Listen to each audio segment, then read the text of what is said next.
My girlfriend Emily died on August 7th of 2012. I just received another message and it's worse than the others. She was involved in a free car crash driving home from work when someone ran a red light. She was dead within minutes at the scene. We had been dating for 5 years. At this point, she wasn't big on the idea of marriage. It felt archaic.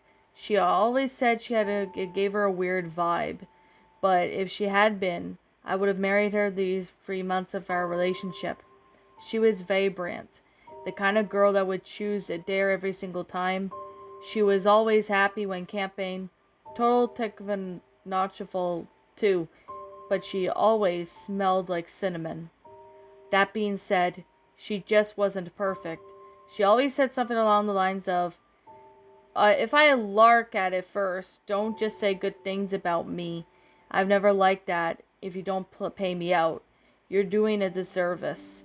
I've got so many flaws, and that's just another part of me. So this is for NM. The music she said she liked and the music she actually liked were different because it's her idea of affection was a side hug. She really liked long toes and like chimpanzees. I know this is intentional, but I don't feel something is about right when you have an idea of what she's like. M had been dead for approaching 13 months when she first messaged me. Hello, who's this? It's really weird receiving messages from Emily's account. Okay, well, there in the future, please send me messages from the account even if you want to discuss her page. Hello, Susan? You're on Emily's account? This is when it all began. I had left Emily's Facebook account activated so I could send her the occasional message to post on her wall and go through her pictures, and it felt too final too, and on Emily memorize it. The share access was her mother Susan, meaning her mother has her login and password, and I spent total of 3 minutes on the account or total on computer. After the confusion, I thought it was her. November 6, 2013. Hello, let's head up this trail on Sunday. Who the hell is this? The wheels on the bus. Please tell me who you are. I had received information from Susan that she hadn't been on Emily's profile since the week of her death. Em knew a lot of people, so I thought maybe it was one of her tech-savvy friends messing with me in the worst possible way. At around, I guess, February 2014, Emily started tagging herself in my photos. I would get notifications from them, but they would normally be removed by the time I got to the picture. The first time I actually got one, it felt like someone had punched me in the gut.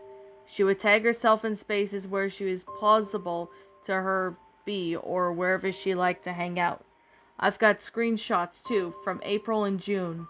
These are the only ones I was able to catch, so they're a little bit out of timeline while trying to write it out. Around this time I began to lose sleep. I was too angry to sleep.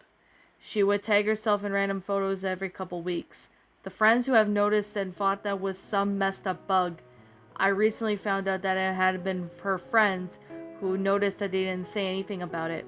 Some of them even removed me from their Facebook friends list. At this point you may be wondering, why didn't you just kill your Facebook profile? Which I wish I did. I did for a while. One day when I couldn't get out of there, it was nice to have friends to chat with. It's nice visiting M's page when the green dot isn't next to her name. I was socially reclusive when M was alive. Her death turned into something pretty close to a hermit, and Facebook and MMOs are my only social outlets. March 15th, 2014. Why are you doing this? Why do you keep tagging her? I sent what I assumed to be M's hacker a message. On March 25th, I got an answer. Hello, hello, hello, hello. This is actually devastating. I don't know why you enjoy doing this. Oh my god, cinnamon scented candles. Go to hell. Why are you doing this? It wasn't until a few months after going through the chats I discovered that she was recycling my own words as well. My response seems kinda lackluster here. I was intentionally providing him or her the emotional bait. This is actually devastating, to keep them interested in the game. I was working off some assumption that the kind of person who would do this kind of person that thrives off the distress of others. I was posting such tech forums, trying to find a way to this person. Contacting Facebook, I needed help around to gather evidence. I hadn't changed the password and security details several times. I even did that. On April 16th, 2014, I received this. Why are you doing this? We should make our own jam. Samantha, not different. No chance of passing? No chance of passing? How many? Garage side door? Side? No chance of passing? Baked beans on toast? Don't know, I just said you'll ask Nathan. Nathan. I don't know what's happening. I don't know how are you still doing this. Please stop. I don't know what is happening. I hadn't discovered any leads. Facebook had told me the locations the page had been accessed from, but since her death, they were all places that I can account for: my house, my work, her mom's house, etc. My response here wasn't bait. Yo, ask Nathan. That was an inside joke that was a lame worth explaining, but seeing her say it again absolutely crippling. My reaction in real life was just less prettier. Her last few messages started to scare me, but I would admit until this point. May 8th, 2014. I don't even have words for this. 12, 15.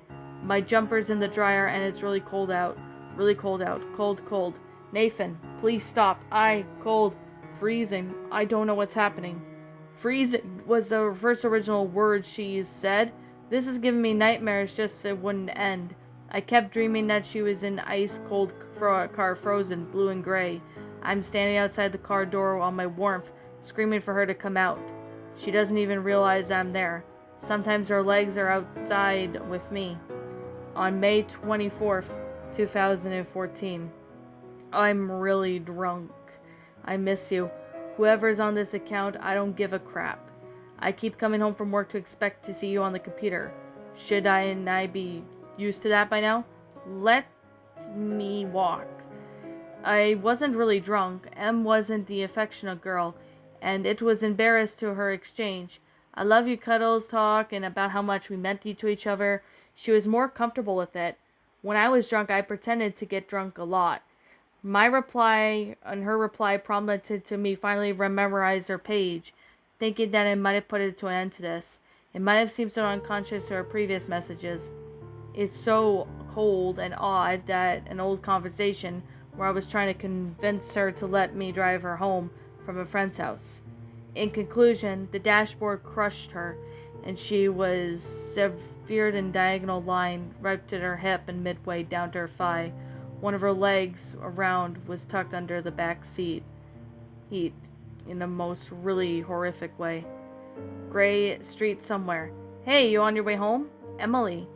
When you see this message, please ring me straight away. Ring me, and you said you left at 4. I'm starting to panic. I feel sick to my stomach. Please ring me. Emily, answer your phone. August 7th, 2012. Going back in time, there are some messages I sent her the day she died. She was usually home by 4:30, and this alongside of a couple of voicemails. But this is the time I talked to her with the assumption that she was still alive. You'll see why when I'm showing these soon. July 1st, 2014. I got these messages yesterday. Hey, you're on your way home? Emily. When you see this message, please ring me straight away. Please stop. I rang and you said you left at 5. I'm starting to panic. Please stop. Cold. Emily, answer your phone. I don't know what's happening. Cold. Freezing. I memorized her page a few days and the message about walking. Until today, she had been quiet. She hadn't been tagging herself in my photos. I don't know what to do anymore. Do I kill her profile?